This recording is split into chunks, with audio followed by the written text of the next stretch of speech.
साहेब, मराठा आरक्षणाबाबत काय मत आहे तुमचं? मराठ्यांना आरक्षण मिळालं पाहिजे, धनगरांना आरक्षण मिळालं पाहिजे, मुसलमानांना मिळालं पाहिजे. पण हे कधी मिळालं पाहिजे? आमची तिथे सत्ताच नाही ना. काँग्रेस आणि BJP तुम्हाला आरक्षण देणार नाही, ते जुलवत ठेवणार आहे. या देशामध्ये शाहूराजानं पहिलं आरक्षण दिलं. त्या शाहूराजाच्या जातीला 100 वर्षांना आरक्षण मागावं लागते. ही शोकांतिक आहे ना. म्हणून आमचं दल नाही. काँग्रेसमधले मराठे असू द्या, BJPतले मराठे हे पायचोट आहेत. काहीच धनगर तिथलेही पायचोट आहे. म्हणून स्वतःचा पक्ष बनवा. शेतकरी कामगार पक्षात जर राहिला असताना, मराठा बेस राहिला असता, तर शेतकरी कामगार पक्ष मराठ्याला न्याय देऊ शकला असता.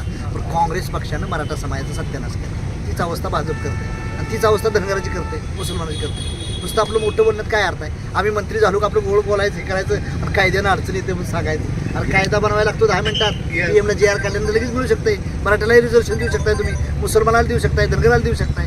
पण तुमची इच्छा पाहिजे ना, देण्याची इच्छाशक्ती पाहिजे. म्हणून माझी सर्वांना, मराठ्याला, धनगराला, मुसलमानाला विनंती आहे, राष्ट्रीय समाज पक्षाचं सरकार आणा. दुसऱ्या दिवशी आरक्षण तुम्हाला दिलं जाईल.